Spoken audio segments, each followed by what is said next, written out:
Dear YMCA friends, welcome and thank you for joining us in the sixth and final session of our series entitled Resilient YMCA's Leaders Talks. I am Patricia Pelton, President of World Alliance of YMCAs, and I'm very pleased to be the moderator of this session. I'm also happy to say that Carlos Sanve, our Secretary General, will be closing out the session, so you'll get a chance to hear from him. And for your information, this session is being recorded. This is the last of the Leaders Talk in this series. My friend Mary Beck said to me that these sessions have become one of her favorite look forward to. I agree, and it's been an absolute privilege to host with World YMCA. Leaders continuously hone their skills and in times of crisis are open to advice from many corners while still being decisive. YMCAs are demonstrating their leadership and responsiveness during this crisis, and many of those leaders are participating in this session. I remind you to check out some of the YMCA efforts and programs on our World YMCA website in the COVID-19 Response Hub. Also, please remember to complete the survey on the Leaders Talk series. Your input will be very important to me as we put together the summaries. And lastly, I'd ask you to remind yourselves about the Solidarity Fund, and please apply to that special Solidarity Fund as needed. Well, today we're honored to have very distinguished speakers, including Mike Federle, CEO of Forbes, Christina Tim, Chief Marketing Officer, Global Startup Ecosystem, and Forbes 30 Under 30. We have Claudia Aparicio, co-founder of GrowthX and Managing Partner of Singularity University, Colombia. And finally, we have Peter Nasir, my friend and National General Secretary from East Jerusalem, YMCA. And so that's quite a lineup for today. We're going to ask the speakers to speak quite slowly as we have simultaneous Japanese and Spanish translation in the subtitles for those that are participating on Zoom. And we'd like to invite participants to use the question and answer function, and I'll just lead you through when we're going to utilize those questions. I also want to have a special welcome to everyone around the world watching the live stream on Facebook. Now, I'd like to share the highlights from last week's Inspiring Leaders Talks, where I was honored to have a discussion with Amina Mohammed, the Deputy Secretary General of the United Nations. So what the UN is doing is, first of all, putting out there that we have three emergencies. We have a health emergency, we have a humanitarian one, and we have a socioeconomic one. Putting them together to say there shouldn't be choices. The global response should be to everyone, everywhere. And we underscore that if you've got COVID in any part of the world, then everyone is at risk. And so it's really important that we deal with this at the same time. Say that COVID might have put a pause on the world for many things, but it didn't put one on climate change, it didn't put one on inequalities or poverty.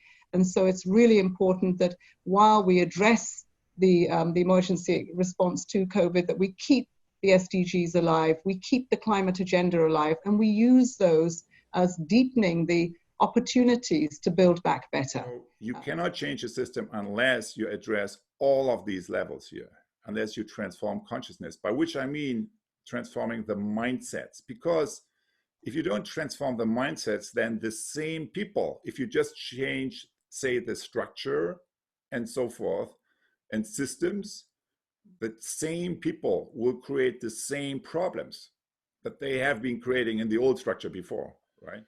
To be successful in your job, you need to change the behavior of other people that are outside of your own organizations. That's true for most of us, right? So how do you do that? Well, through the quality of relationships. Well, how do you improve that? Through the quality of your listening. It's kind of these kinds of things. I think kind of the ecosystem leadership challenge is universal today. Philanthropy is not going to save the world. In fact, philanthropy in its best form can be a catalyst to try to accelerate the work of civil society, of the private sector, of government to address these challenges. Now is the time.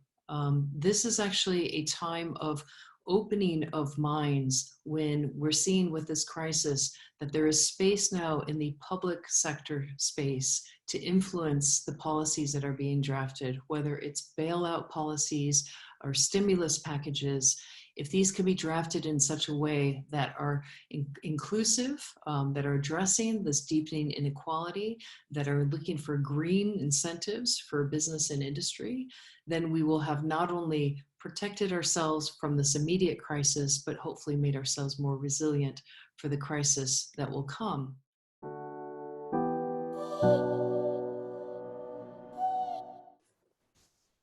Great, thank you. I'd first like to introduce Mike Federle, CEO of Forbes. Forbes is a 103-year-old brand that convenes and curates the most influential leaders and entrepreneurs who are driving change and transforming business and making a significant impact on the world.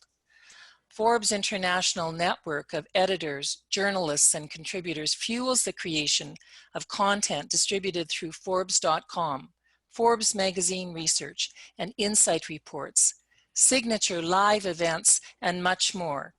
Its trusted journalism includes franchises such as Billionaires, 30 Under 30, Forbes 400, and Self-Made Women, to name just a few, and its highly respected investment newsletters.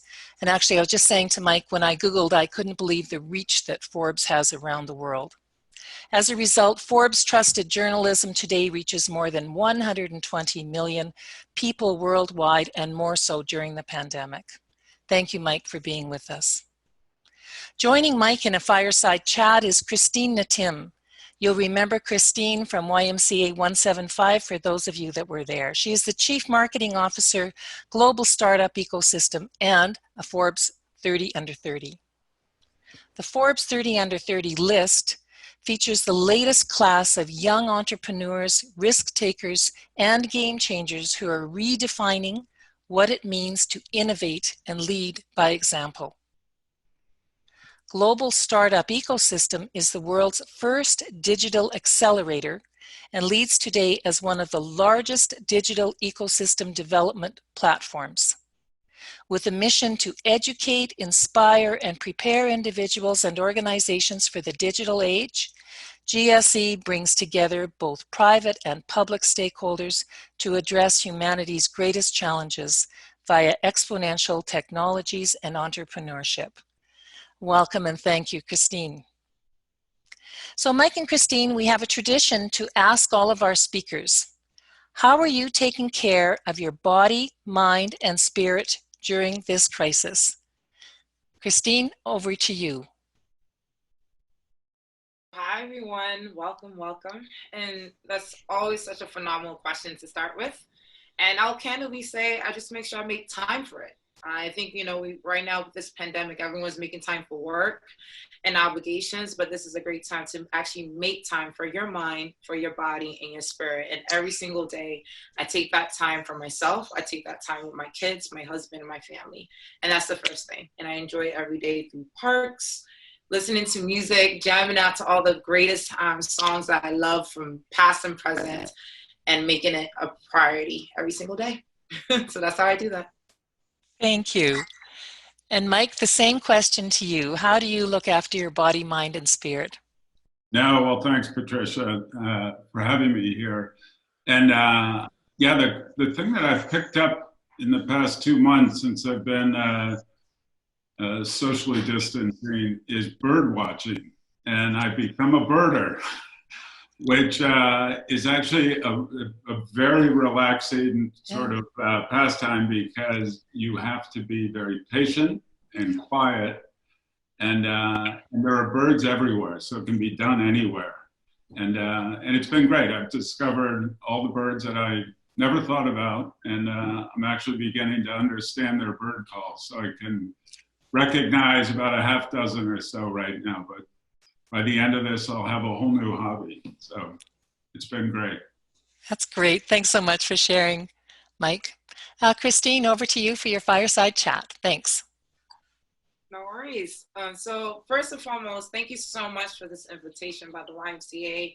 I'm so happy to connect with everyone. So I hope your energy up is live and ready for this session.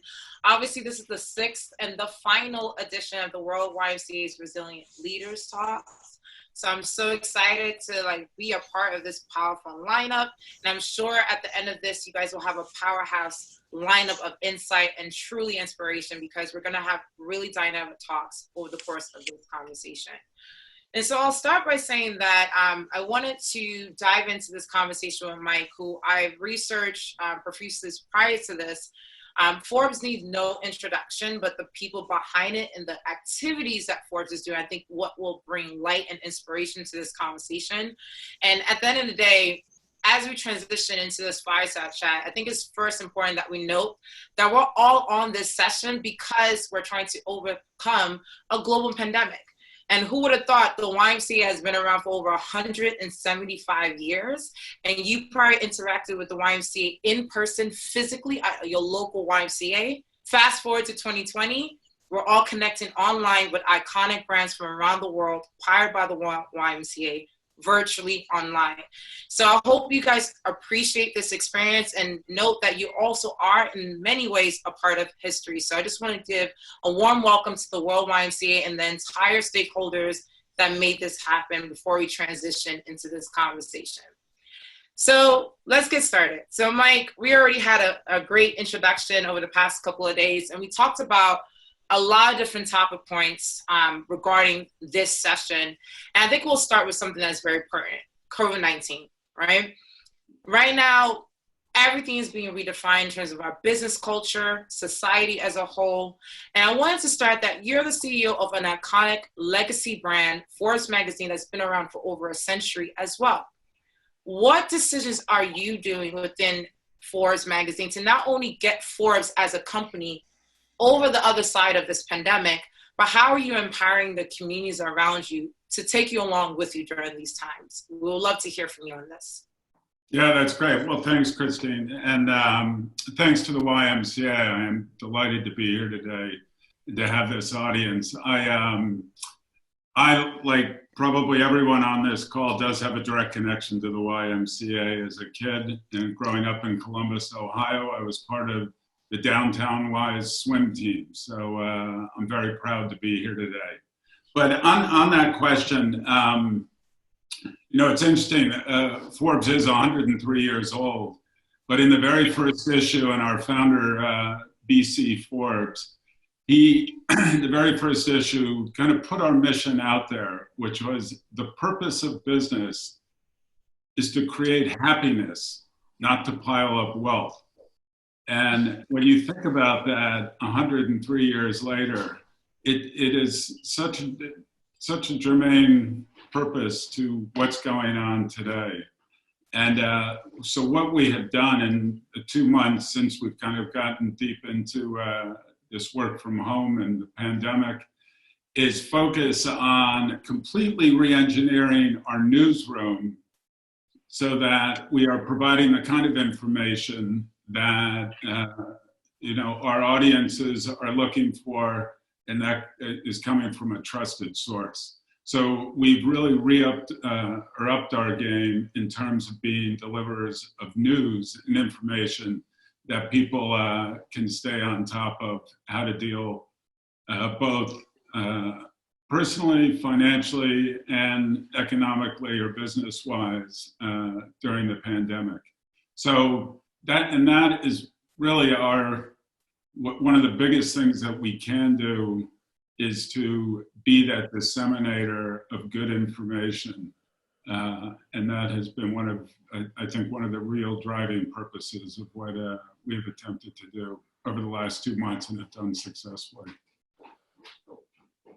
It's amazing to hear that. I think, a lot of industry icons follow what Forbes does, right? Because you have for over a century kind of defined the voice of entrepreneurial capitalism, right? People follow Forbes not just because it's a media outlet. In this age, we have tons of media outlets, but we follow Forbes because they showcase the pioneers who are breaking records in business, tech, and culture, but also the ones who are up and coming, right? So it's amazing to hear how even as a legacy brand, you're already creating new experiences and new opportunities to really bring these communities up to light and really inspire people.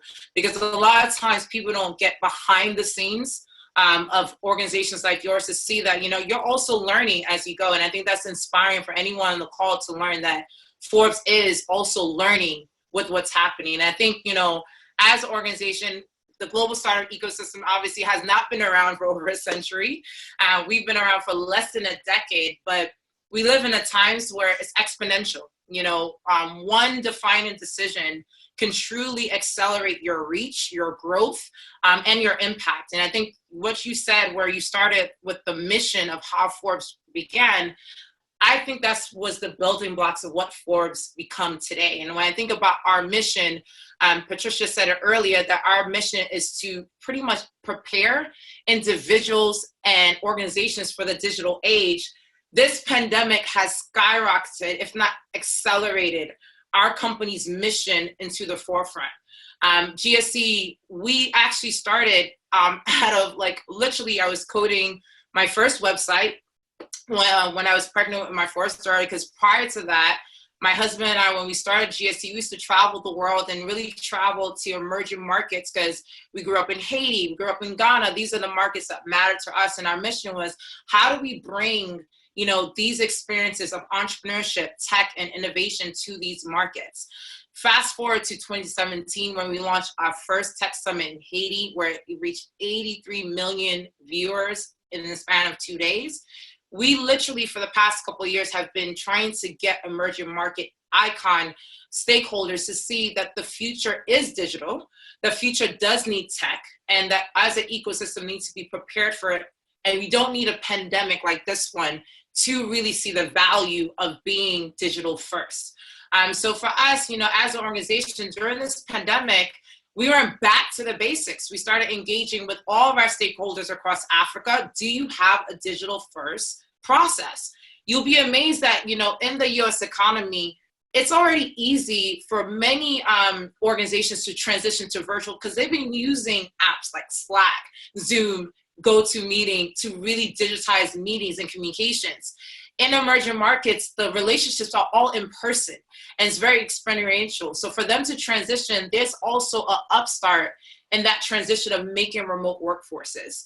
And secondly, I say, you know, during this COVID-19 pandemic, as an organization, we not only took the majority of our summits completely online. With our most recent summit, her feature summit, to empower women around the world, we had over 100 speakers, 3,000 plus delegates, all coming online. And we had iconic speakers like Sophia, the celebrity robot, gave her first virtual keynote on our summits online. And people in Ghana, Haiti, Nigeria, Japan, from around the world was able to engage with this celebrity robot that usually is seen in only certain markets like the US. And so for us, I think, you know, really starting with the basic mission, that's what's going to help brands really outlast this pandemic. And I'm very happy that you started with your mission. I'm very happy that you started with that story and that vulnerable expression of the fact that Forbes is learning as we go, because a lot of people are inspired by brands like Forbes. One of the things we're most proud of is this network we've built around the world of under 30s and really entrepreneurs. And with so much division and divisiveness in the world, it's one of the common threads and one of the common real motivators of people around the world is that entrepreneurial spirit. And one of the things we've learned by connecting people around the world through our under 30 program that we've operated in 20 or so different countries with live events. But the real key to it is the network itself has created all of these really robust working groups, whether it's Forbes the Culture or the Under 30 Network. And initially, you know, our dilemma was, do we try to control that and really manage it? Or do we let it flourish and kind of take its own paths and let people define it. And as you know, from a business perspective, people generally try to control everything and want to manage it. But we've allowed it to flourish. People like yourself doing tremendous things around the world and connecting with one another. And it's really paid off in all sorts of ways, mostly kind of very, it's something to be very proud of at Forbes, that we've built this network around the world. And I could imagine that wasn't easy to do because, you know, when you have a brand like Forbes, you could literally just pump out one main newsletter to your entire audience of millions of viewers around the world. But you created these specific communities because you understand that within that global community or network that you built over the past century, each one of them had different needs. And one of the things I've observed, which transitioned into my next question with Forbes, is that you built a lot of these communities digitally. So this transition during this pandemic, whether you created Forbes Culture online, Forbes 30 on 30 experiences online, or Forbes 8 communities online, I'd like to ask, what do you think the future will look like post this pandemic? Because I think you're a media outlet. And as we understand, mainstream media has inundated people with not only information about this pandemic, but it seems very bleak. How are you feeling as a CEO? You're directing the future, not only of Forbes, but also the millions of viewers that are following you each and every day. What does the future look like post-COVID-19?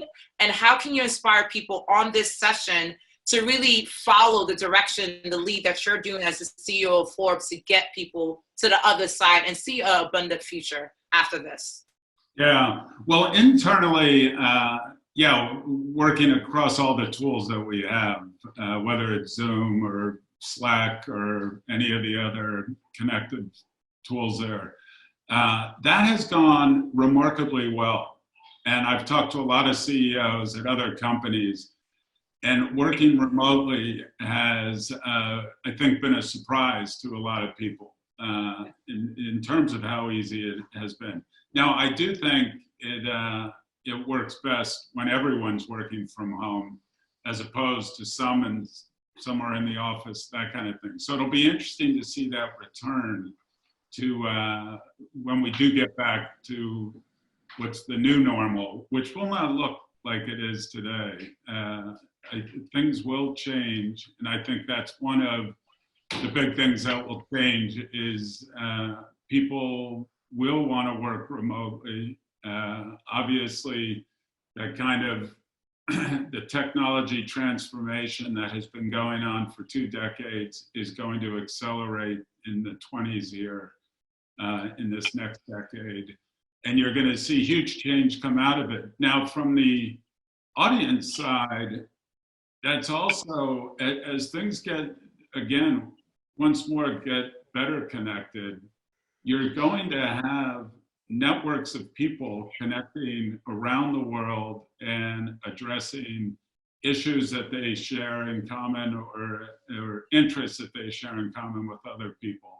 And that's where Forbes is oftentimes the great platform on which to initiate those conversations, in which to enrich the conversations because of our power to convene leaders, thought leadership in all sorts of categories. So to me, this is going to create a real watershed moment of where companies around the world, and as you said, in places where it's not so common right now to have all these networking and software tools, it will be accelerated over the next few years because it will become the necessity on how you communicate and how you operate around it. Mike, you made a powerful point about this is kind of a global experiment in many different ways, right? That this remote workforce culture works when everyone's on the same platform at the same time, experiencing it together. Because prior to this, I think we had a bias about remote work culture being for a certain type of individuals, mothers or high senior level execs who don't need to work in the office or in person. Can you elaborate a little bit more on that? Because as an organization, you also have a very distributed teams. I mean, Forbes offices is all over the world. Can you provide any insight? Because I think a lot of individuals, not only on this session, but within the YMCA ecosystem is trying to figure out, you figure out a secret sauce to optimize. I mean, you redefine the newsroom. That was one of the changes internally that Forbes magazine did during the course of this pandemic. Post this pandemic, are you going to continue a remote workforce? Are you going to create a hybrid? What advice do you have for organizations that are following, probably from your expertise, on what you see the future of remote work will look like on the other side of this pandemic? Yeah, well, I think the key, first of all, I'm not going to predict the future, because the hardest part, the hardest part right now, and I tell this to my team all the time, is the uncertainty of it all. The uncertainty of when we'll get through the current situation, when we'll be back into more normal interactions with others, when there'll be a virus or a vaccine for the virus. All these uncertainties make it very difficult to plan and to project what's going to happen. We've told our staff, do not plan to be back in the office at the very earliest to September 8th. And then we said at the very earliest, that could move. How that works when we get back, my intention is to bring everyone back, because I do think teams work best together. But that could change, because I know there's going to be a good percentage of the team that is going to want to continue to work from home, and has demonstrated that we can do so effectively. So, that has all sorts of implications on the expenses that we create in office buildings, and how that may change. And I can conceive of a scenario where Forbes could stay virtual and remain a work from home and not have a central gathering place. It's possible, because it does work, and the tools are only going to continue to get better.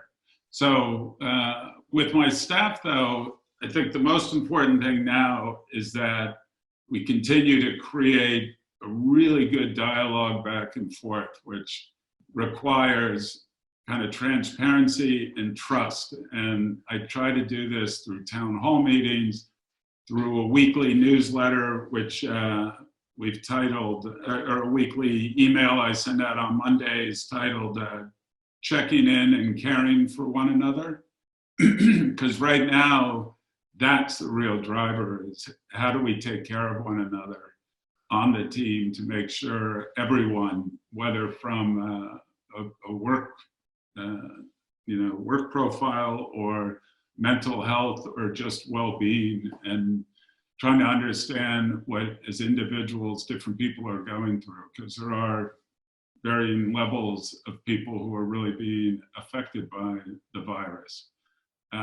So to me, I think if we can get the team through it in that sense of genuinely wanting to take care of them, and not go to kind of the knee-jerk reaction of, hey, we have to save the business, we have to cut a lot of people, we have to cut costs. Mm-hmm. Take a different point of view of how do we nurture one another, including our audiences, by keeping them informed and engaged in what we're doing. And we've done that by launching a lot of new products and a lot of new opportunities for groups to get together. We have Forbes forums in Slack, which are invite-only groups of different sectors, whether women, CIOs, CMOs, we have different groups who are participating in those, as well as, we're orchestrating a hackathon led by professionals in different industries, but driven by the under 30s who want to volunteer to take on a specific challenge. And we'll be announcing that shortly. So we're trying to activate and engage both our internal employees, but also external audiences. Yeah, and before I transition to this final question before we close, I think, you said some really unique things. 3 things that stood out to me from what she says. One, this weekly kind of update from the CEO that you send out to your entire workforce. I think communication from the top is going to be very, very important during this crisis. It's authentic, and it gives them a sense of what you are processing on a regular basis, because you're obviously probably inundated with multiple decisions on a regular basis. The second thing you said is regarding the remote workforce and this digital experience and that expectation. I think, when it comes to mental health right now, I think global depression is at an all-time high, and giving your workforce that, ability to plan is just you can't plan the future, but that understanding that let's just make sure our expectations is as far back as possible. Because I haven't heard that before, where our CEO has said, like, let's just, at the very least, earliest is September. That way, if it comes back earlier, the expectations and the reaction to that is a lot more probable for individuals as a whole. So I think that was very dynamic that you were able to showcase and highlight that, because I think a lot of organizations, especially the young people on this call, need to really set their expectations for this new future and this new normalcy, because it's impacting so many lives. And for us at GSC, very similar, giving people globally the expectations. And for us, aside from bringing people digitally together via these digital communities, we went straight into training mode, like training people and preparing people for this global workforce culture, regardless of whether we go back to a sense of pre-normalcy. So last month, I know we did a future of work boot camp, 6 hours, where we are training individuals about all the tools and steps they need to even be remotely productive, because it's an inclusion and diversity mechanism that we need to discuss before someone can even be a remote worker. And in talking to organizations, if they actually have not only the tools, because you can have all the tools in the world, but if you don't have the right structure and processes to leverage those tools, it's almost like that kind of comical sketch that people have. You could bring a horse to water, but if they don't want to drink, it doesn't really matter, right? And so it's really getting people prepared for that future. So I'll end with this final question before I pass it back over to Patricia, is that the YMCA as an organization has been truly inspiring the youth and the future generation. And right now, this current generation during this pandemic is being pretty much overwhelmed with a bleak future. Work opportunities are decreasing. We're probably entering another, if not major recession, close to depression experiences right now. How do we inspire the youth leaders, but also the youth individuals to know that, organizations like the YMCA and Forbes and GSC, we've seen pandemics before, we've seen hurdles, but there is a way to prepare yourself and be inspired for the future. What 3 things, not that you will say to young people, but to your children, Mike, what do you tell your children to prepare for what's to come tomorrow, so that they know that despite what's happening with this pandemic, they are actually built for this and ready for this? They just have to see it themselves. What do you say? Yeah, well, that's a great question. And I get a lot of calls right now from younger folks asking for career advice or what do I do at this point. The number one attribute, I'll say, that people need right now, really whatever stage of your career you're in, but for young people, is this sense of adaptability. You have got to be ready to change. And if you're uncomfortable with change, you're in the wrong century. Things are going to continue to change, and to be the ability to adapt and to shift course quickly is going to be a really, I think, key attribute that companies are going to look for. And it's hard to recognize that until you actually see it in action, that people are willing. Because right now, as we've gone to this new work environment, you've seen people who have really embraced it in the sense of, they feel even a greater mission than they felt before. As journalists, the mission to inform and to educate. On the business side, the mission to solve problems that marketers are having or internally that we're having in terms of getting things to market. And so, that idea of adaptability and participation, of jumping into into the fire rather than run away from the fire, to use that analogy. And I tell everyone right now, I hope everyone's keeping a journal, because we are living history right now and we're making history. And it'll be important the same way I asked my parents, what was it like in the Great Depression? Our kids and grandkids will ask us, what was it like in the Great Pandemic? So I'd say those are kind of three things I would tell everyone. You know, remain open-minded and adaptable to change, and also record what's going on right now, because we are making history. Wow, can we get a couple of virtual claps on the chat feed, because you just truly came out with such powerful messages. I think there are a couple of sound bites in that. One, if you're not adaptable, you're living in the wrong century. And I think that was a powerful thing for our young generation, if not our current workforce, to truly embrace that fluidity, that flexibility to just be experimental, be open to opportunity, no matter how it comes at you, was so powerful in that.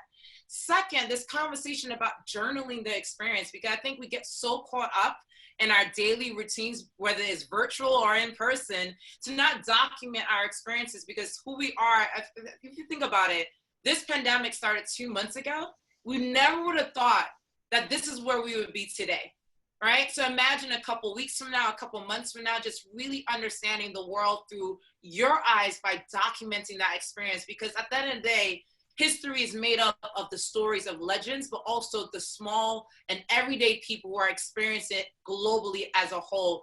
And so I'll end by saying that, you know, as an organization, even as an individual, I appreciate you sharing those insights, not only the background of what Forbes has done during this pandemic, insights as to how we could also lead by example by following your lead and what you've seen, but also I hope that everyone on this call was inspired by both the experiences that Forbes is going through as a legacy brand, even experiences as us as an organization that we're literally training entire economies and countries.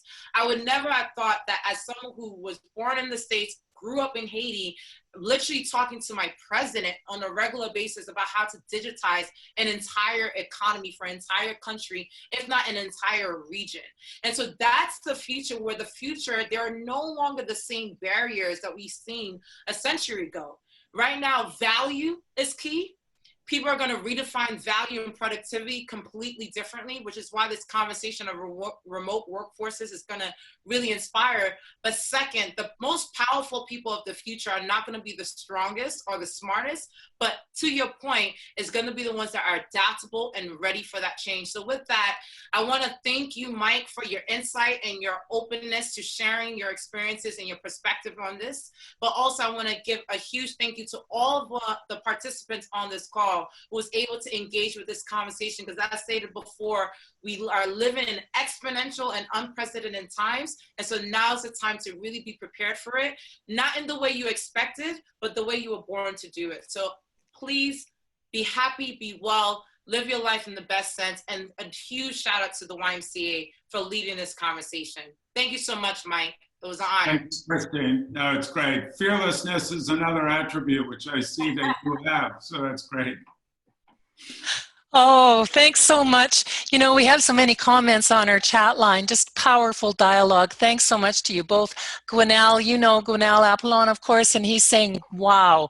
Thank you, Christine. It was just a wonderful, and Mike, I know you have to leave. We're not going to get a chance to ask some of those questions.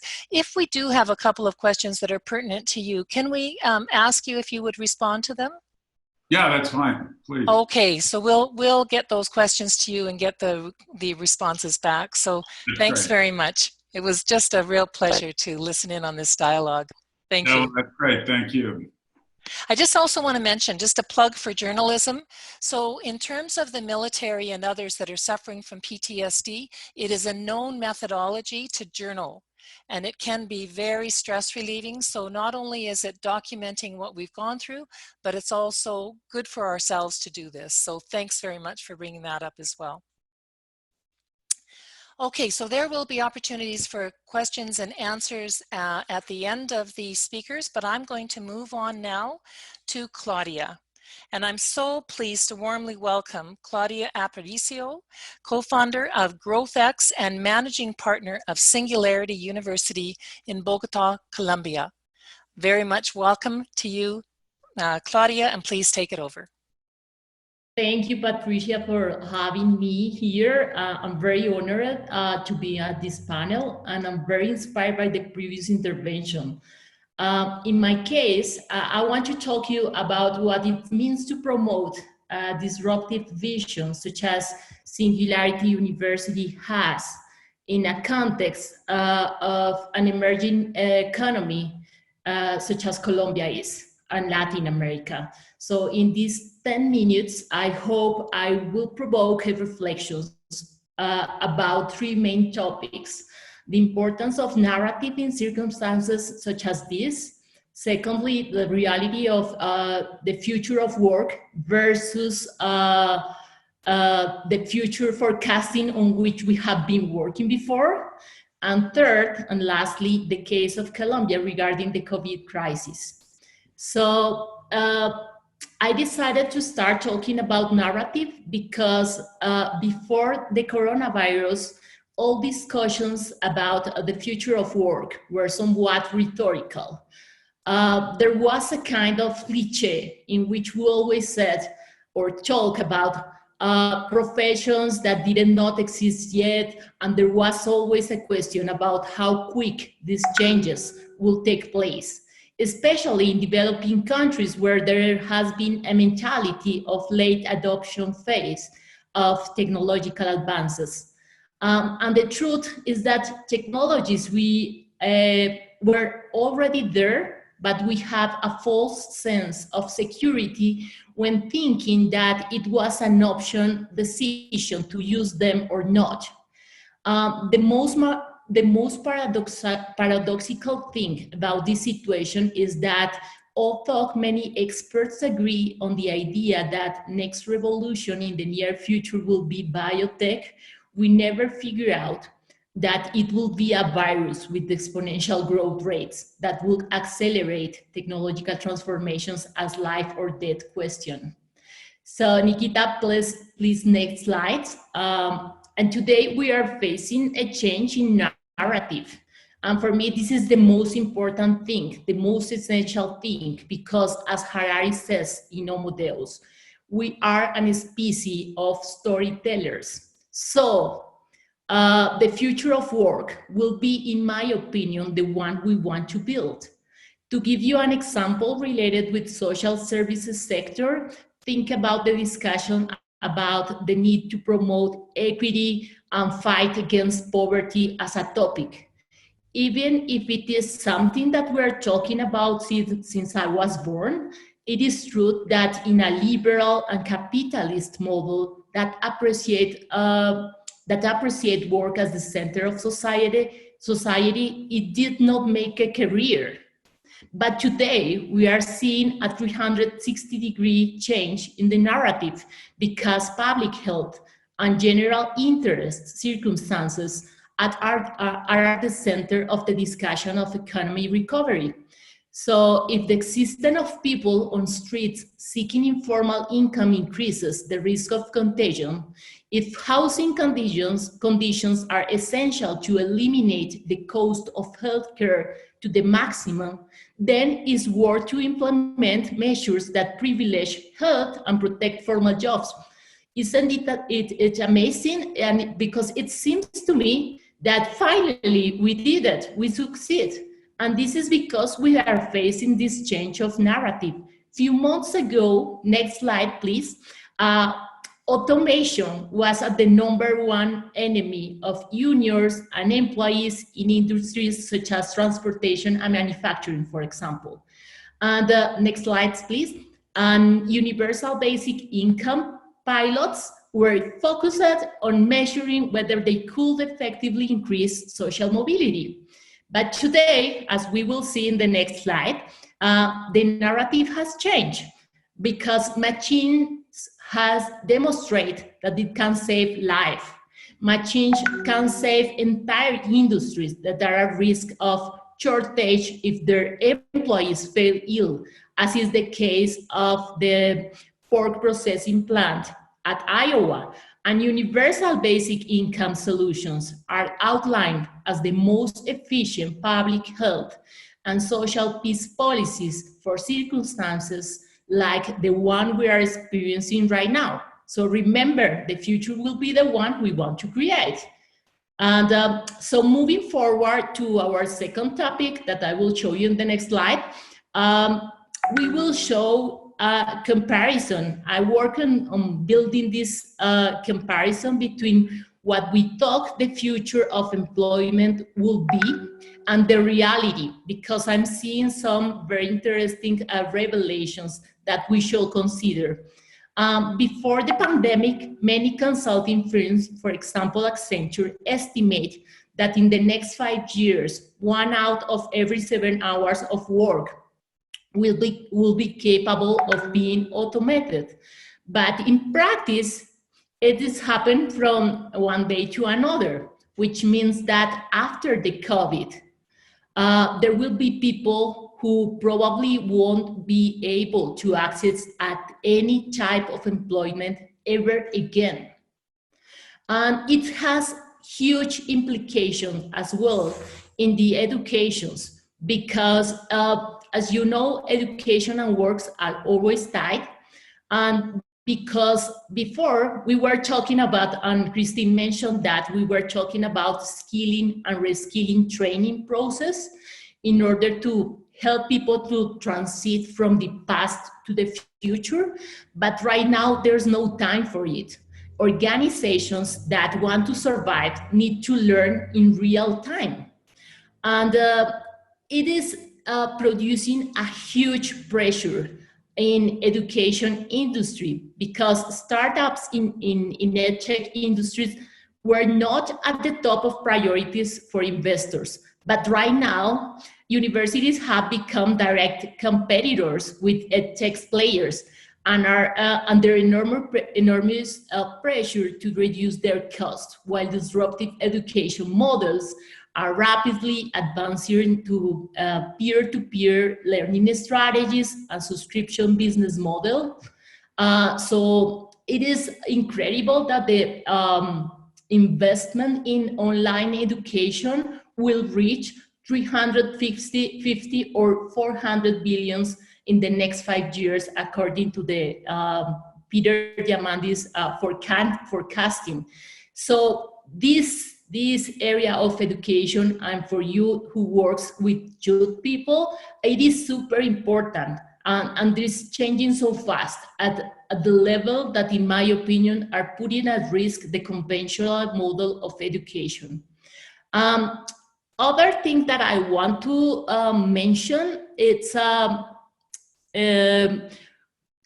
automation, because while in logistic areas, automation seems to be the best option, and this is something that we predict well, I found very interesting to see how small players that are the front face of having contact with customs are making innovations thanks to their knowledge of customers. So they are basically converting all their employees in salespeople based in real customer-centric approach. And it is a vision that exceeds Amazon styles, data analytics. And this will be maybe allow them to pivot many jobs that are not necessarily high qualified to mediate empathy relations in commercial areas, which is something amazing for me. For me, it's a real discovery. Another topic that I want, that was not foreseen in the calculation of the future of work, is the low-touch economy that is generating a significant challenge in industries such as retail or restaurants. That's why many people are thinking as those industries as a service, which is pretty challenging. And this is something that we didn't see. And lastly, last topic that I would like to point it out is the concept of 21st century skills. Mike and Christine talk about it.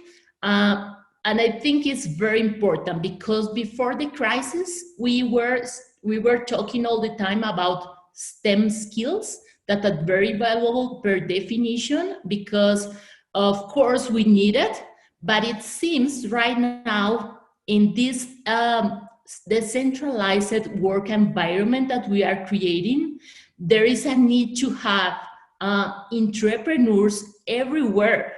And that requires employees with collaboration, self-learning, and autonomy skills that are much higher than estimated. And lastly, the last thing that I want to mention is that idea of changing our mindset from a global perspective to a self-sufficiency and micro-communities perspective, because we were thinking that we can have whatever we want, but right now in that crisis, it seems we are recovering the sense of a community, and this is a role that it seems to me very important for a movement like us, such as a YMCA. And lastly, please, Mikita, show us the next slide. I want to share with you the case of Colombia, because it's been very, very, very interesting until now. And just to give you an idea about what we are facing right now, next slide, please. Since April 13, we adopt a lockdown in the country. Then the economy stopped completely. So compared with the US, the cases are very low, only 260 people for every million of inhabitants. However, we have not reached the peak of infections, and the social pressure to return to normality is very high. Because 20% of the population in Colombia, it's informal. We have around 13 million people under the line of poverty. So this social pressure put at risk the success of the epidemiological measures taken to date. And the paradox that I want to mention right now is just 1,000 corporations in Colombia produce 80% of the GDP of the country. So you wonder why we need to allow these people to get into the street to work, while 1,000 companies can produce 80% of the GDP. So next slide, please. So having in account this situation, as it was mentioned previously, the government prioritized social aids at the same level of public health. And in just 2 months, the number of beneficiaries receiving social aid doubled through a temporary figure called solidarity income. And the permanent measure that had approved before the crisis that correspond to refund indirect taxes to the poorest people is also in place. So nowadays, the discussion about the creation of universal income is included in the development plan of Bogota, and at the national level as well, there's a huge discussion. My reflection on this regard for you who are social players, it's to rethink the models of intervention in communities that will be governed essentially by data. I think we have advanced in 2 months more than in 20 years of social policies in my country.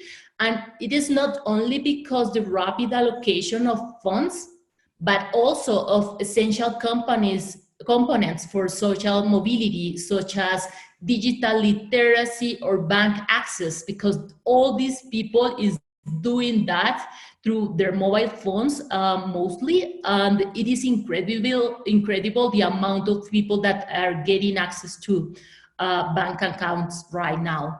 And the more and more the operational side, I think in my opinion, the operational side of social services will be eventually automated. So it's time for you as a movement to redefine your role on this new scenario. Remember, the future will be the one you want to build. So it was trying to get fast and to explain all these topics, and I'm open to discuss about it. Thank you very much. Oh, Claudia, thank you very much. That was a great presentation. Thanks for bringing forward again the notion of the universal basic income. We're certainly seeing it being rolled out without precedents around the countries in response to COVID. And also thank you for the practical advice for your skills forecasting versus what the reality is. Excellent talk. Before I let you go, we will have time for questions at the end, but can you tell us too what you are doing to protect your spirit, mind, and body during these times? I've been very busy. I suppose it's happening with all of you, all people that are very engaged with social activists are deploying many initiatives. So I'm finding my inspiration in purpose. And I've been making part of many initiatives. In Colombia, we have Colombia Cuida Colombia, which is a big partnership between many organizations trying to recreate this narrative and bring an optimistic point of view to people. We're also working on a ventilator initiative from Colombia, Mexico, and the US. So there's many things happening around, and that's why I'm so motivated at this moment and taking care of myself through those initiatives. Thanks so much, Claudia. I'm now delighted to welcome our first and our final speaker of the series, but of course not the least, and that is my friend and the National General Secretary of YMCA East Jerusalem. The East Jerusalem YMCA was founded in 1948 on the site of the Shepherd's Field from the story of Jesus' birth. Peter, can you share with us how you're taking care of your body, mind, and spirit during this crisis? And then you can just take it away. Thank you.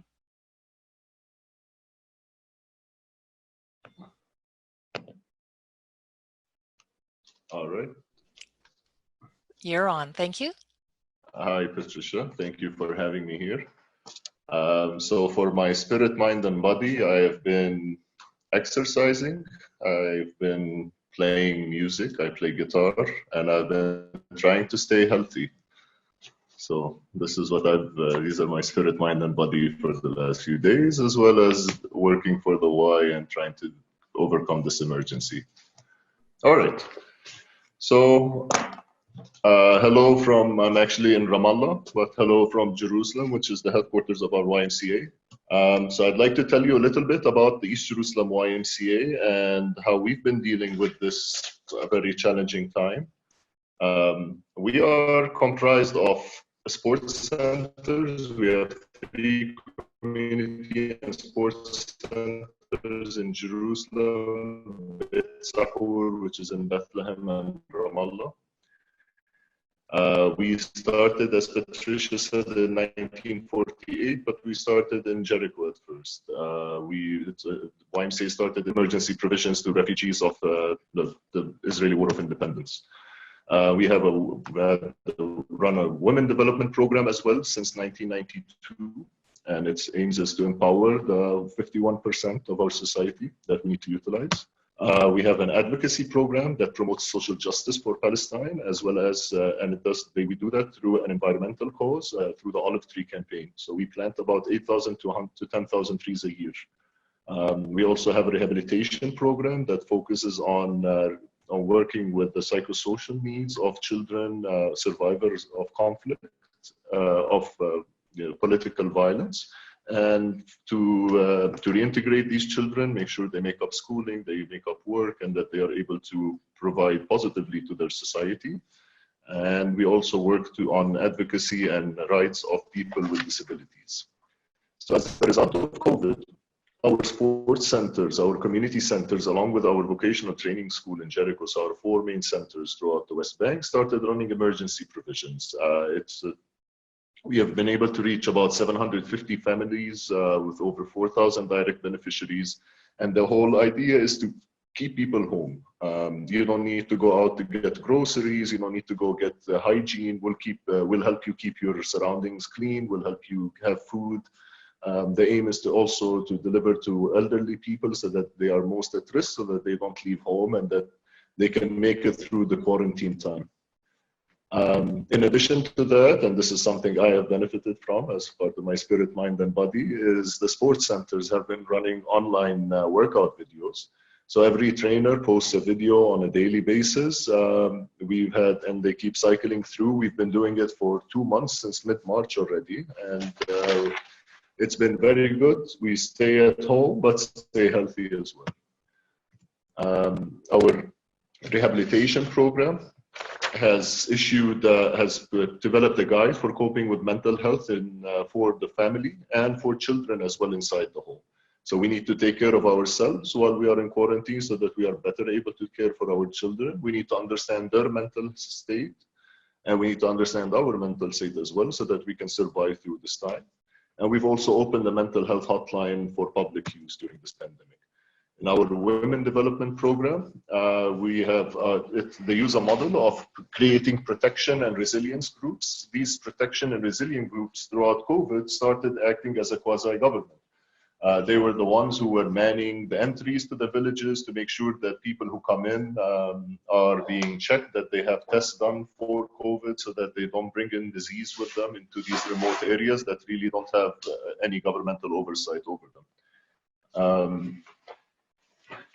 And where we're going now, and the anxiety that we feel. We call this the 2020 and beyond section. So for our programs, which we spoke about, not our centers, but our programs are mainly funded through church-related institutional donors, government agency. But we worry about the future of funding. Our biggest partners come from Western Europe, Northern America, etc. And these are the places that are the hardest hit by the virus. And as such, we are not sure. We feel fairly secure for 2020. A lot of them have been understanding and have allowed us to readjust our work plan to the current reality. We're just not sure what funds will be available for next year and how this will impact our ability to deliver services to our community. Our biggest risk is in the sports and community center, which runs a business subscription-based model. We've had zero revenue since March. We have, so in Israel, inside Jerusalem, it applies under Israeli law. So we have the ability to furlough staff at 70% of their salaries from the country, and we did that immediately. In the West Bank, we don't have that privilege. It's still a government that's being set up, and it's still an economy that's under development. So they're unable to provide the safety net. So we paid March salaries, and we paid April and May salaries at 50%. And we're waiting to see by the end of this month how we will be able to do this. We don't know when we will open or how we will be able to open. There's going to be new distancing and indoor capacity limitations for our gyms. Swimming pools are also a big mystery, and they are very costly to maintain as well. So if we're not able to function at full volume, we're not really sure what exact services we can engage in. However, we understand also that there's the impact on people's confidence to go out. And this is going to affect our membership as well. So we are trying to study, we're trying to figure out where to go from here. We're trying to see how we can, if we need the need to reduce staff, whether we need to reduce working hours, whether we need to put people on some unpaid leave. We have to make this together. We are very lucky that we operate as a family. We are not, so the wife is going to take a hit, our employees are going to take a hit, and the basic premise is that we minimize the damage caused to both parties. So what we've done is we positioned ourselves for summer 2020. We stopped planning very far ahead because we don't know what's going to happen. But what we've decided to do is that we are going to offer safe spaces for youth, for families, for the economy to pick up, for our society to overcome COVID. We need to have a confidence in leaving the home. So the YMCA will position itself in Beit Sahur, in Ramallah, and in Jerusalem as a place, as a safe space for children to come And this way, the parents can leave their homes and go to work and not worry about their children being exposed to disease. We will take care of them. We are running small day camps with the idea of having social distancing, very small. It will be outdoors. We have great outdoor facilities. We thought to run open days, and this is our way of making people enjoy the summer without having the burden of being in a carnival-like atmosphere, but with a social distancing being taken care of. Everything is spaced apart, but this way we can allow families to sort of get a sense of normalcy once again. We thought of running sports competition with social distancing. So if you play basketball, we can have a 3-point competition. We're not going to have 3-on-3 because you can't really play defense with social distancing. But we can play a game of horse. We have to get creative, and we need to have some fun. We're going to continue to provide mental health relief and promote, advocate for rights of people with physical disabilities, and especially the troubling times. And this is in addition to the already difficult circumstances that they have to also endure this overall pandemic. And finally, we will be advocating for women's equal rights as our way of combating gender-based violence, as the lockdown and the situations at home has sort of given opened eyes on issues related to gender violence. So in our vocational school, we're also piloting some online classes for vocations. This is going to be very interesting, and we'll see how we'll go with it and where we'll pick it up. But necessity is the mother of all inventions. And I would like to take my last couple of slides and share with you why I'm so proud to be part of this organization. Why is the YMCA different? How can such a man, this is what you reflect on when you're going through this. How can we go for 175 years and still remain significant and be a success till today? And I really thought deep about it. And we are the same way we were founded. We are a group of volunteers. We are different local networks from all over the world that come together under one idea, one vision. And the idea is to provide a platform for youth. Way before Facebook did, way before Instagram did, the YMCA till today continues to provide a platform for youth to express their voice, to express their ideas, somewhere where they can be free and safe. So, and finally, why do we do what we do so well is because I believe we are very diverse. We don't leave anybody out. We are very connected with our society as community centers. And this allows us to not only see problems, but we actually share the problems that our society shares. And this makes us better able to understand and address them. And it's this diversity and this inclusion in the YMCA that's a backbone for why we are successful and why we make a difference. And from the world why, I would like to take you to my East Jerusalem why. And I'd like to note what Mike said about being adaptable. And you have to be open during this time. And I would like to tell you as well, for you to be able to do that, you cannot take anything for granted. And this is somewhere where the Palestinian experience as well has taught us over time. We are a people for whom adversity is nothing new. For over a century, we've been slowly having our rights eroded, our movements limited, our freedom. We've had in 1948, 85% of our people became displaced, but we still survived. And we still continue to survive until today, and we still continue to serve and provide a good mission. And the essence for why we are able to do this are two things. One is the human spirit. And I don't know if it appears behind my picture here, but the human spirit is strong. And I'm really happy to declare this. We have a surviving spirit that's creative. Our spirit took us to the moon. Our spirit has pushed boundaries. Our spirit refuses to give up, and our spirit wants to be free. And this is what we are fighting, this lockdown. This is what's been the most trapping. We feel trapped, and our spirit is trying to find a way to overcome all of this. And secondly, I want to talk about our humanity, and that this disease was able to show us that we have so much more in common than we have apart. We share the same fears. We fear for the disease the same, irrespective of what our background is. We love our children the same. We are worried about them. We're worried about our parents.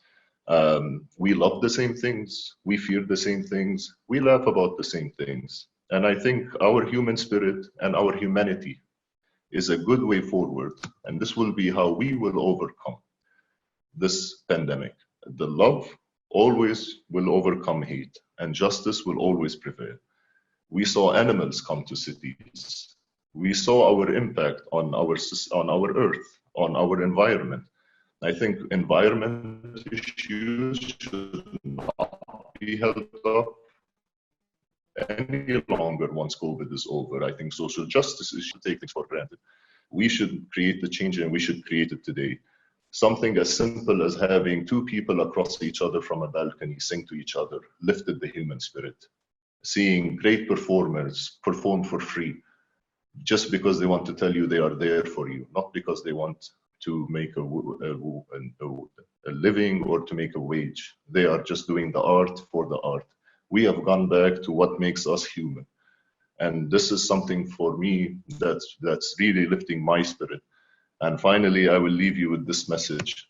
Pray for health, and please continue to pray for peace. And thank you. Thank you, Peter. Excellent presentation. And both from the profound justice prevails, love overcomes, pray for peace. Thank you. And I loved your practical suggestions as well that people can take forward. So we have got some, we've got some great speakers here. We'll be able to ask a few questions, but first of all, I want to introduce a video. So it's my pleasure to introduce a video highlighting how YMCAs in Africa are responding to the COVID crisis by supporting vulnerable communities and raising awareness to stop the spread of the coronavirus.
Thank you. Excellent video. Thank you to the African YMCAs for the incredible amount of work you're doing and for putting that video together.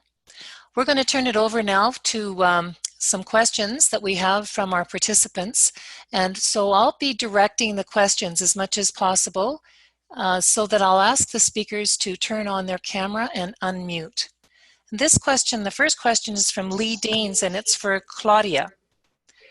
Claudia, excluded groups of young people, including migrant and LGBTQ young people and young women, will see their job prospects most damaged by COVID-19. How can they secure decent work post-coronavirus and given the rapidly changing future of work?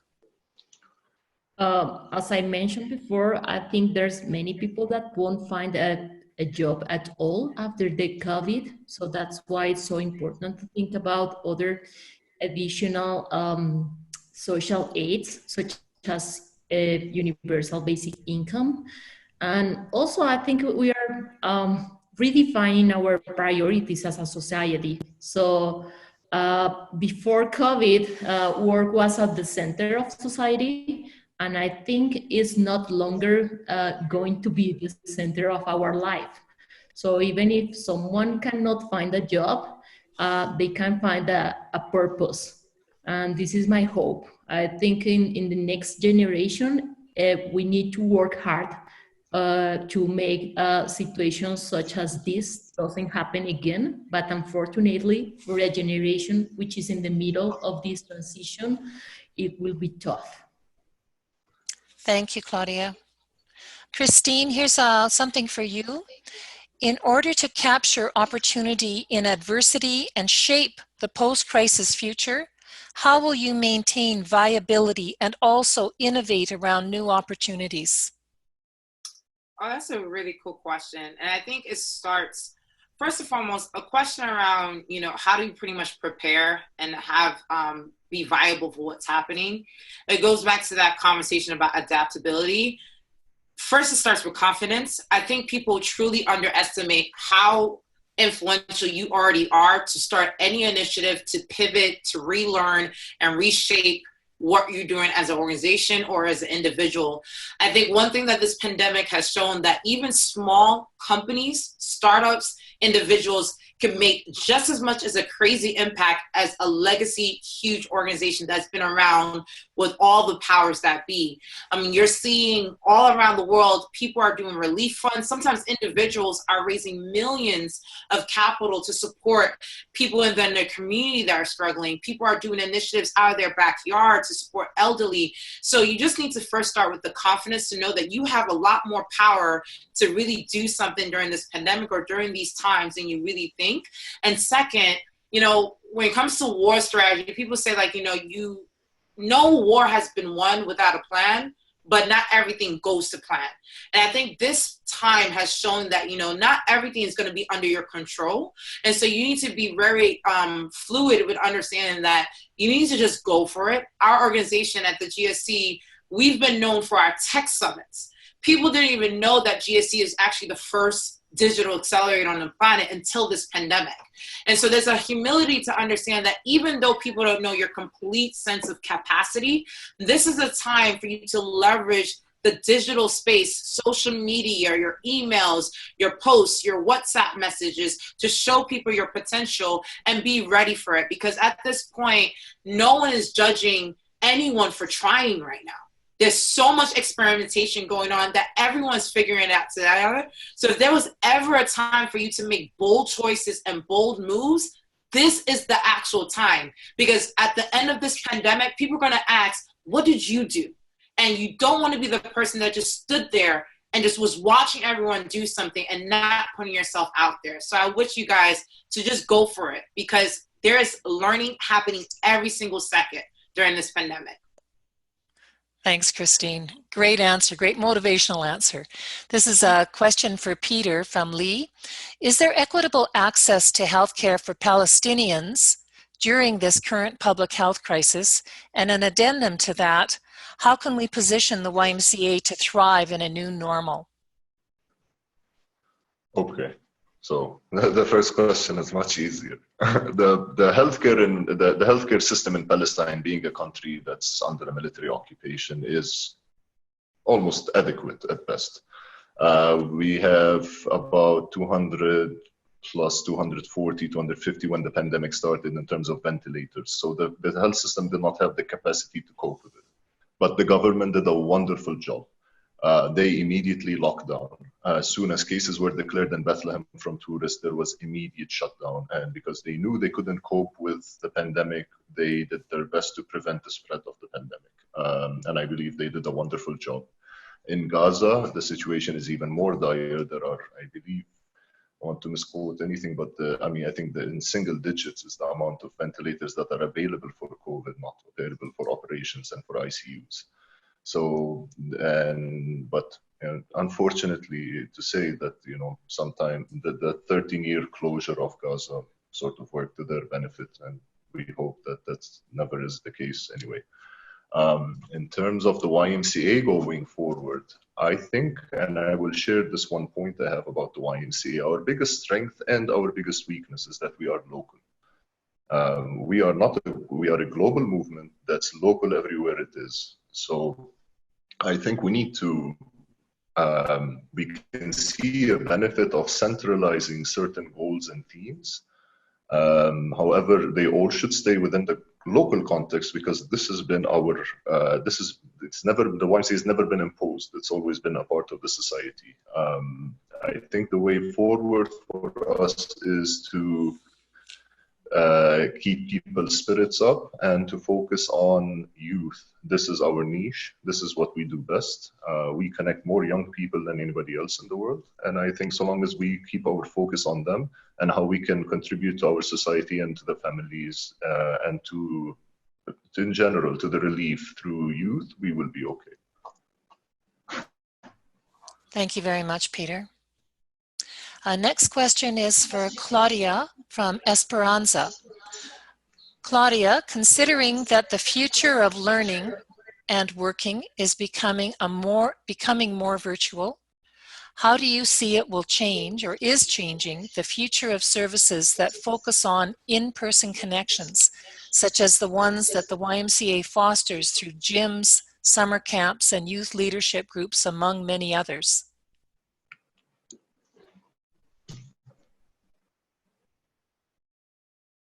I think there's a lot of huge challenge in that area, but I think they are very, very important. And right now, my idea is during the lockdown, we are taking care of us in our homes, but later neighborhood will be the center of our life. So we need to control these communities. And if we keep control those communities and the epidemic in those areas, we maybe can start to have the usual activities you drive through the YMCA movement. And it will be amazing because I think in the modern life, we forgot the idea of neighbors and the support that we can bring to each other's. So right now there's a society that is divided in silos. So depending the school you attend, you move there, people move to their work. And right now we're focusing on these small areas that we can control. So what about those ideas about communities? How can we leverage the power of a micro community, such as a neighborhood? So that's what I think is the most valuable support that you can bring to your communities, especially because you're talking about young people. And in my opinion, the situation with young people, it's very, very confused. We're not thinking enough about them because we are taking care of our health. So the easy way to control the situation is to say, young people, stay at home, study at home.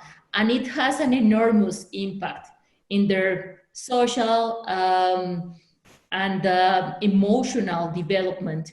So I think the YMCA community can help to restart this sense of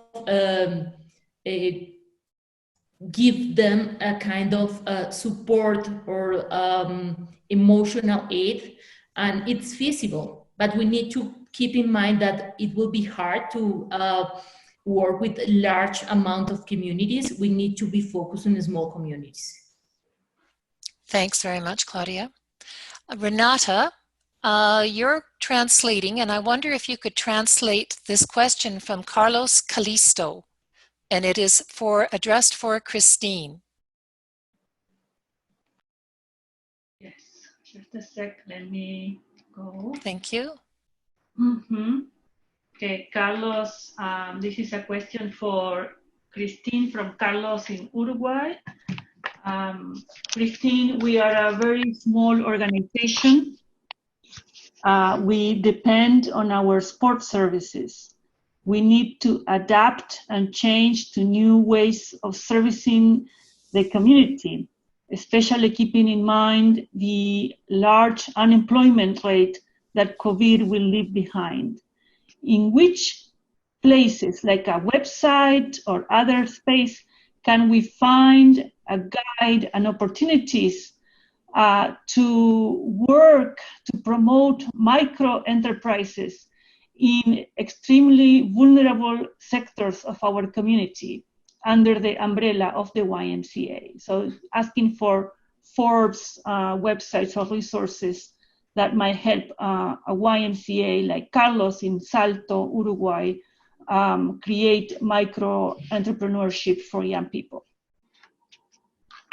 Okay, so pretty much you're asking resources to support you through this crisis in terms of a micro entrepreneurship for your community, but also the deeper point to your questions is also how to prepare and leverage resources that are already out there.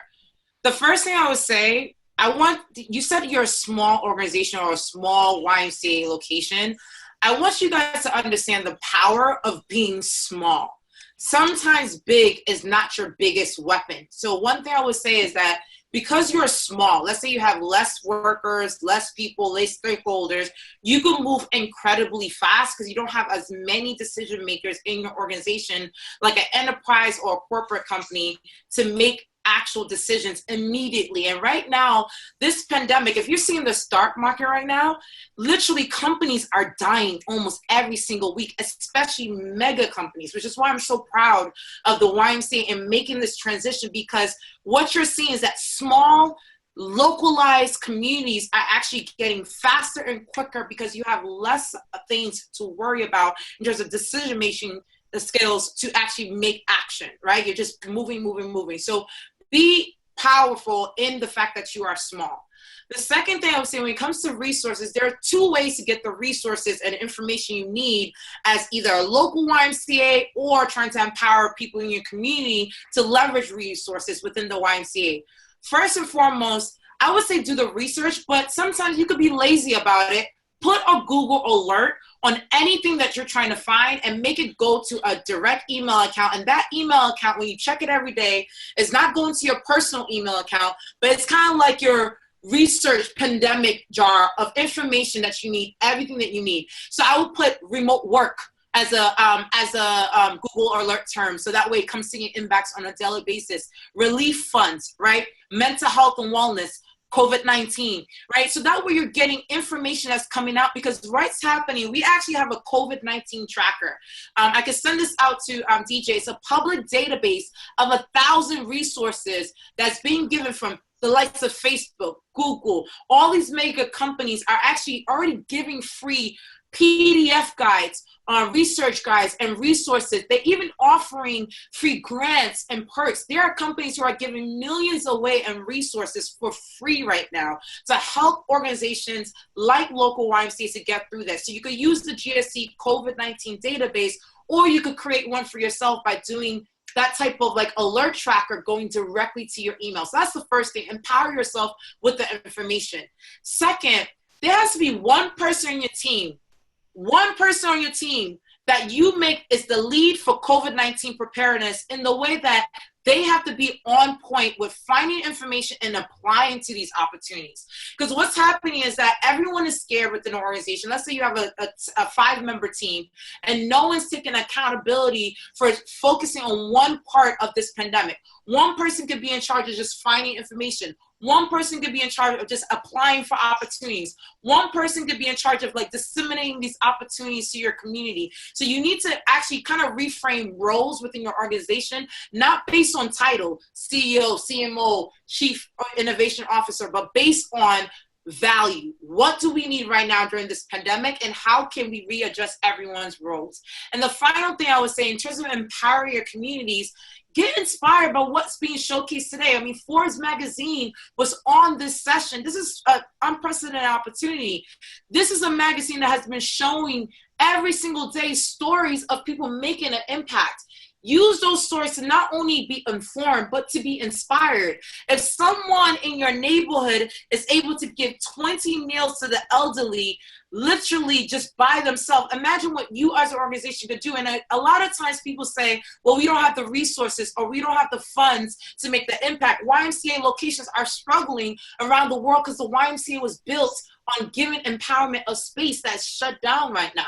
So you have to do is appeal to your community and say, what can we do that we have the innate resource to do right now during this pandemic, and give that. Because you might be underestimate the power of what resources you already have available to give to those communities digitally. So if you have an email list, YMCA, let's say you're in Ecuador and you have an email list of 300 people for your local YMCA, are you giving them weekly newsletters of resources that you are finding that's on the internet so they could empower themselves? Are you showcasing to them, like, again, I'm Haitian. I'm seeing street vendors creating face masks out of bamboo and trash right now across Haiti, in Kenya, and Nigeria, and around the world. These are street vendors who you would thought don't even have the money or the resources to create mega ventilators like GE, but they're doing it. How are you empowering local street vendors to tell them, like, hey, you may not have the same resources to create thousands of supplies during this pandemic, but have you thought about leveraging your talent to create products for these organizations in this simple way, like a face mask? People are using socks to make face masks. So I'll summarize by saying that you are a lot more powerful in this situation than you think. As a small organization, you can be fast and nimble right now. And second, do the research by making it easy. Use Google Alert so that way, anytime there's an opportunity that goes on about remote work or remote resources or relief funds during this pandemic, you get it straight to your inbox, and readjust the roles of your local YMCA team to make sure someone's accountable for finding this information and disseminating it through the community. And third and finally, be aware that you may not be able to do everything, but you can empower your ecosystem to be able to do something during this pandemic and learn from it. So hopefully that was helpful to you, because I really think that you have a lot more power to do something about this to benefit yourself and your community in ways that you probably don't even see right now. So best of luck with it. Thanks so much, Christine. What a powerful note to end on. Great, thank you. And I want to thank Peter, Christine, Claudia again, and Mike, who's had to go offline. We really appreciate your time and your sage advice. It was tremendous, so thanks very much. I'd also like to thank the staff for helping us get this set up, and I want to quickly turn it over to Carlos Sanve, our Secretary General, to close out this final and last sixth session. Carlos, over to you. Thank you. Thank you, Madam President. Dear friends and dear leaders, allow me to add my voice to my presidents to thank you all, especially the speaker of today and all the speakers we have been having through the past 6 weeks. It has been a wonderful journey and very impressive. We have more than 1,000 participants in total to this talk. Thank you so much. I would like to use this opportunity to thank most of our contributors, especially the United Nations, through the Office of the Secretary General. The Deputy Secretary General was with us. I want to thank Edelman, who also is supporting us, and APX, who also help us to source some speakers. We are so grateful to all our speakers and to all of you, National General Secretary, volunteer for your participation. So what next is the question we need to ask ourselves. It's not an end, we are just pausing, it's a pause to the leaders' talk. In the last few months, we have collectively witnessed the onset of the next normal, what we are calling the next normal, a period of new and great uncertainties catalyzed by this COVID-19 pandemic. This next normal is asking us to make adjustment to our life in a way that will be uncomfortable, painful, and in a manner that have not been experienced on a similar scale by previous generation. From my end, 3 questions were always at the core of our talk. The question that we need to address as a movement, that's why this leaders talk is not ending, it's just a pause. The first question is, what society is unfolding post-COVID? Second one, based on our mission and our rich history, what society do we want? Because the society that is unfolding might not be the same that we want. And how can YMCA be a reliable and credible player for the realization of the society we want? And how do we work together to deliver our collective mission? So these are the 3 important questions. There are many other questions. So we initiate this survey, and from this survey learning, we going to identify a list of strategic topics for deeper reflection to guide our future choice as a movement. So this is an invitation to all of you. We will send the invitation to register to virtual circle of leaders or think tanks, or we can find different names. But the outcome of those group think tanks will fuel a global design process as we develop our thinking and reimagine the world of YMCA, our strategy over the next 12 months. So you will receive invitation soon to subscribe. You'll select your topic of importance for you. There will be a small group of people, maximum 20 people per group, and there will be a process to go and dive deep into it. Each of the group will be composed of YMCA leaders, young people, change agent, youth ambassador, etc., and guests from various sectors addressing youth resilience. And there will be a time-limited activity, not more than 6 or 8 weeks, for a total of 10 or 12 hours. So if you commit yourself, it won't take too long, but we need to give the outcome we are looking for. In the meantime, we think we can start that in the by mid-June. But in the meantime, I would like to announce some other initiative coming soon. On May 20th, we are initiating this ecumenical Thanksgiving service. And you are all invited to follow it on Facebook Live. It will be Wednesday, May 20th at 4 p.m. Central European Time.